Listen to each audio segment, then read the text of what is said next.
Hello everyone, this is your Bollywood spy यानी कि RJ Divya सुरगौर इस वक्त मेरे साथ मौजूद है। हम सबके चहेते बहुत ही कमाल के एक्टर और साथ ही एक बहुत ही बेहतरीन इंसान, दैट्स कार्तिक आर्यन। कार्तिक, कॉन्ग्रेचुलेशंस, क्योंकि चंदू चैंपियन का जो फर्स्ट लुक आया था, तब से लेके फिर जो पूरा ट्रेलर आया, जो गाने आ रहे, fingers cross, everything is looking fantastic. Thank you so much. लेकिन जब ट्रेलर देखा तो एक एक वो लगा कि यार ये तो बहुत ही फिजिकली चैलेंजिंग रहा रहेगा। उसके बाद जैसे ट्रेलर और बढ़ रहा है, ये मेंटली चैलेंजिंग भी रहा रहेगा। तो ये जब स्क्रिप्ट आपके पास आई तो कहीं पे कोई झिझक थी आपके मन में? नहीं, बिल्कुल भी नहीं थी। मुझे इनफैक्ट जब से इस कहानी के बारे में पता चला और कबीर सर ने जब पहला नरेशन मुझे दिया, मैं बहुत एक्साइट हो गया था और मैं बहुत I was really looking forward to the film and I knew कि इसमें बहुत सारा हार्ड वर्क लगेगा, बहुत मेहनत लगेगी। तो ये डेलिब्रेट और कॉन्शियस डिसीज़न लिया गया कि जब मैं ये फ़िल्म कर रहा हूँगा, मैं कुछ और नहीं कर रहा हूँगा और इसकी प्रेप से लेकर इसकी शूटिंग तक I would not be doing anything else but concentrating on this film. तो but I was never in two minds और डाउट्स। जैसे ही सुना, मैंने एकदम इंस्टेंटली हाँ कर दिया।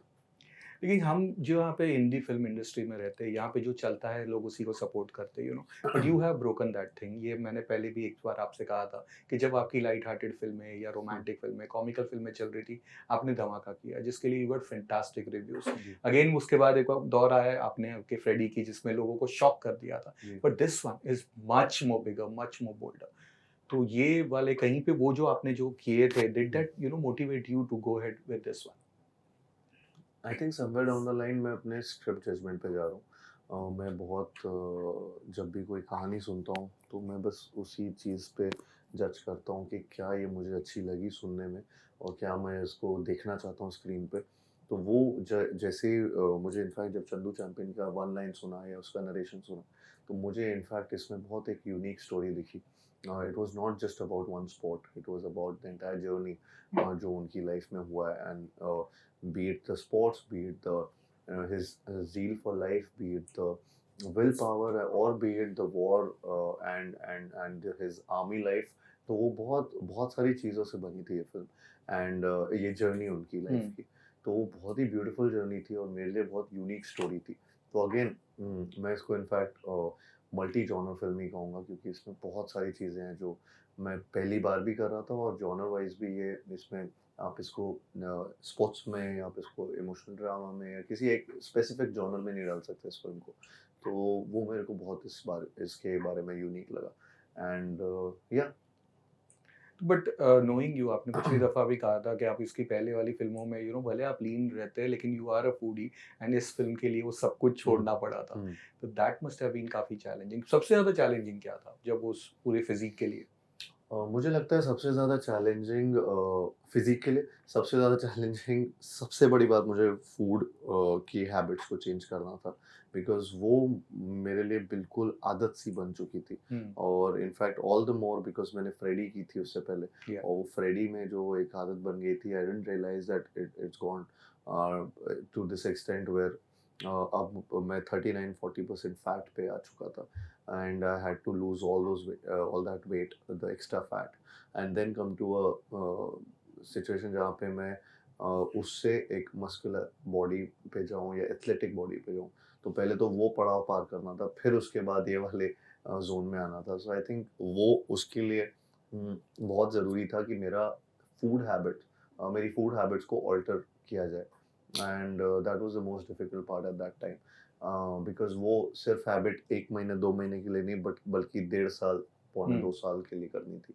तो एंड थ्रूआउट इस फ़िल्म में मुझे वो एक क्योंकि एक एक जर्नी जो रखी थी उसमें शुरुआत से लेकर एंड तक, एंड में जाके एक उसका हाईएस्ट टॉप फ़ॉर्म जो बॉडी का होना था, उस फ़ॉर्म में जाना था। और ये deliberately I think Kabir sir ने इसको प्लान भी ऐसे किया था कि वो लास्ट तक उस फ़ॉर्म पे वाह! रहे।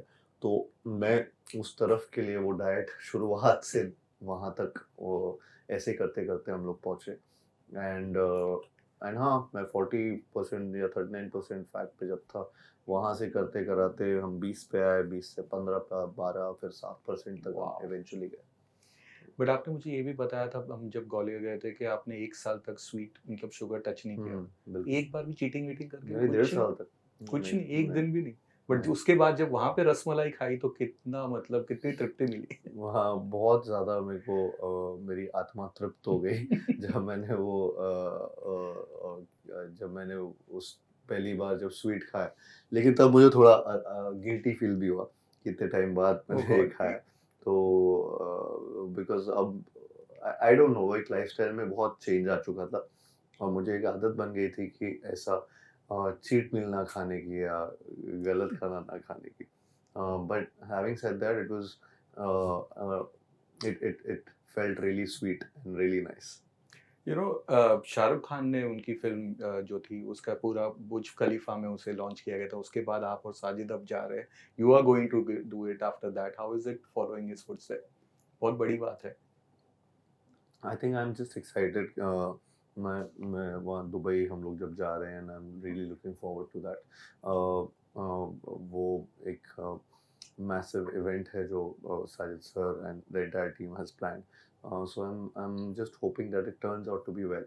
And yeah, I mean मैं तो अभी बहुत नया हूँ, तो मेरा ऐसा कोई कंपैरिजन करना बहुत ही बड़ी बात हो जाएगी. But I just होप कि हमारी फ़िल्म का भी जो जहाँ पे भी इवेंट हो रहा है या जो भी चीज़ें हो रही हैं उससे रिलेटेड, वो बस एक अच्छे तरीके से हो और लोगों तक बस एक ही चीज़ है कि बस अवेयरनेस आती रहे फ़िल्म को लेकर, because we want more and more people to know about the story. Of course.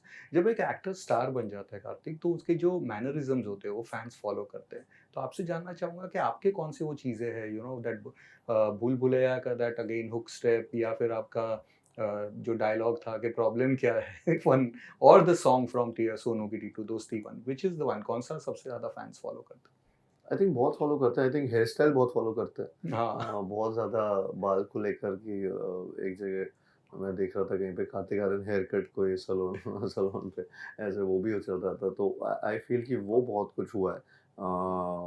रू बाबा का कॉस्ट्यूम बहुत लोग पहनते हैं, या of course the dance step of भूल भुलैया और धीमे धीमे ये सब चीज़ें करते रहते हैं लोग.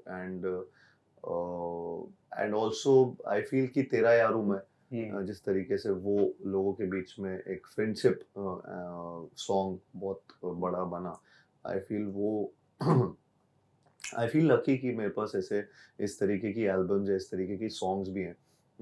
फॉर एग्जांपल चंदू चैंपियन का भी अभी ये जो येस। तू है चैंपियन जिस तरीके का गाना आया है सो वो काफ़ी लोगों का ऐसा उस गाने को लेकर एक अचानक से there's this because it's an inspiring motivating या। song and it makes you feel like कि आप भी कुछ चाहे वो वर्कआउट हो चाहे वो आपका ड्रीम्स हो, you know it, you can relate to that song. So I think yeah, so I've been lucky in terms of getting such albums and great music.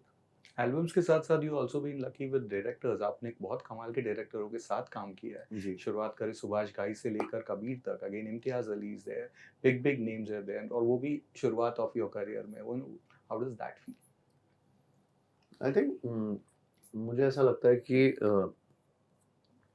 मेरे पास अभी I'm really happy and I'm learning a lot from these directors, all the directors, the new director or the debutants और जिन्होंने बहुत पहले से भी काम किया हुआ है मेकर्स, उनसे बहुत चीज़ें सीखने का मौका मिलता है. तो I think but still I would say कि ऐसा नहीं है कि वो इजीली आया, बहुत मेहनत करके ये मुकाम तक या ये चीज़ें पॉसिबल होना चालू हुई. अदरवाइज काफ़ी टाइम तक तो मुझे काम ही नहीं मिल रहा था. जी। सो आई फील कि कहीं ना कहीं शायद से मेहनत सही चल रही है एंड उसकी वजह से ये ऑफिस भी आ रहे हैं. बट मैंने हैविंग सेड दैट मैंने बहुत कुछ सीखा है सभी मेकर्स से. आपने फैन्स की भी अगर बात करें तो मुझे आपने एक बार बताया था कि you are big time 90s movies के फैन हैं। एंड जब मैंने आपकी पिक्चर देखी विद माधुरी दीक्षित फॉर भूल भुलैया 3, आई रिमेंबर्ड आपने बताया था कि हाउ आप उनकी पिक्चर ये सब 90s की देखते थे। वो कैसा मोमेंट था जब उनसे उनके साथ वो स्क्रीन शेयर किया? कहाँ पे स्क्रीन शेयर? भूल भुलैया 3 का ओह माधुरी नहीं, दीक्षित के मैं लिए। अभी उस बोल रहे थे के नो, बारे नो, में अभी विथ बिल्कुल. Madhuri, I am not talking on Bhool Bhulaiyaa 3, with Madhuri ma'am, your favourite actor. और नहीं, मेरे को अभी बिल्कुल ही वहाँ से मना किया गया है किसी भी चीज़ के बारे में बात करने का, तो इसलिए मैं थोड़ा-सा उस चीज़ के लिए उस पे कुछ कमेंट नहीं कर पाऊंगा ओके, अभी। बट जून से वी आर अगेन ये साल जो रहा है बड़ी फिल्मों के लिए हार्डली एक बड़ी फिल्म आई है, बट योर फिल्म से जो एक शुरुआत हो रही है उसके बाद बड़ी बड़ी फिल्में लाइन से आ रही है। अगेन दिवाली में यू आर कमिंग बैक, उसके बीच में पुष्पा 2 भी आ रही जी है, हाँ, बहुत ज़्यादा एक्साइटमेंट करेक्ट है। करेक्ट। आप कितने एक्साइटेड फॉर दैट फिल्म?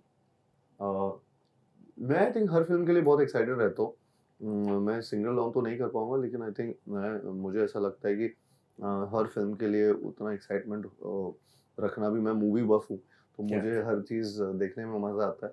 तो मैं बस I am really looking forward to all the releases starting from June and towards this end of the year. Of course, fingers cross for that and thank you and all the best for all your future ventures. Thank you thank so you. Much.